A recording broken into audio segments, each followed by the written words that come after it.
മാടപ്രാവേ വാ ഒരു കൂട് കൂട്ടാൻ വാ എന്ന് പ്രണയം കുതിർത്ത മനസ്സുമായി സിംബോളിക്കായി പ്രണയിനിയെ ക്ഷണിച്ചുകൊണ്ട് മൂളിപ്പാട്ട് പാടുമെന്നല്ലാതെ ആരും സ്വന്തം വീട്ടിൽ കൂടുകൂട്ടാൻ സ്വാഗതം ചെയ്യാൻ ഒരു സാധ്യതയുമില്ലാത്ത ഒരു പക്ഷിയാണ് പ്രാവ്.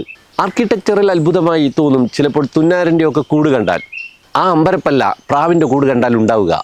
ഒട്ടും ഭംഗിയില്ലാതെ ചപ്പുചവറുകളും ചുള്ളിക്കമ്പുകളും ഒക്കെ നിരത്തിയിട്ട് വൃത്തികെട്ട ഒരു പടപ്പാണ് ഇവരുടെ കൂട്. കൂടിന് ചുറ്റും കൂട്ടിലും ഒക്കെ കാഷ്ടിച്ച് വെച്ച് അലങ്കോലമാക്കിയിട്ടുണ്ടാവും.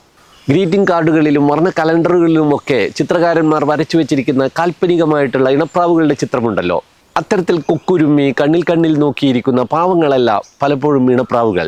ഇവയുടെ പ്രണയചേഷ്ടകൾ ഒട്ടും സൗമ്യവും നിശബ്ദവും നയനാനന്ദകരവും ഒന്നുമല്ല. പരസ്പരം തല്ലുകൂടി വഴക്കടിക്കുന്നത് പോലെ ഇടക്കിടക്ക് കൊത്തിയും പിടച്ചും തള്ളിയും പുളച്ച് ബഹളം കൂട്ടിയും കൂട്ടിലെ കമ്പും തൂവലും ചിതറിപ്പിച്ചുള്ള ചലപില സ്വഭാവം. പ്രാവുകളുടെ ജോഡികൾ അടുത്തടുത്ത് കൂടുകൾ ഉണ്ടാക്കും. സ്വന്തം കൂട്ടിലല്ലാതെയും കയറി ബഹളം വെക്കും. തല്ലുകൂടും. കൂർക്കം വലിക്കുന്നത് പോലെ ഗൂർ ഗൂർ എന്ന് പ്രണയാർദ്ധ ശബ്ദങ്ങൾ പരസ്പരം കൈമാറും. മറ്റു പക്ഷിക്കൂടുകൾ പോലെ കൂട്ടിലെ കമ്പുകളും വൈക്കോലും ഒന്നും ഏതെങ്കിലും വിധത്തിൽ കുരുക്കി ചേർത്ത് വെക്കാത്തതിനാൽ ഇവയുടെ അലമ്പ് മൂലം ഇടയ്ക്കിടയ്ക്ക് ഇതിലുള്ള ചുള്ളിക്കമ്പുകളൊക്കെ പുറത്തേക്ക് തെറിച്ചു വീഴും. മുട്ട വിരിഞ്ഞ് കുഞ്ഞുങ്ങൾ കൂടിയായാൽ അവയും കൂടി കാഷ്ടിച്ചു വെച്ചിരിക്കുന്ന കാഷ്ടം പശ പോലെ അതുകൂടി കമ്പുകളിൽ ഒട്ടിച്ചേർന്ന് ബലമുണ്ടാകുന്നത് മാത്രമാണ് കൂടിൻ്റെ ഏകശക്തി. കെട്ടിടങ്ങളുടെ മുകളിൽ മാത്രമല്ല, കിണറുകളുടെ ഉള്ളിലും വക്കുകളിലും ഒക്കെ ഇവ കൂടുകൂട്ടും. കിണറിലെ വെള്ളം അഴുക്കാകാൻ വേറെ ഒന്നും വേണ്ട.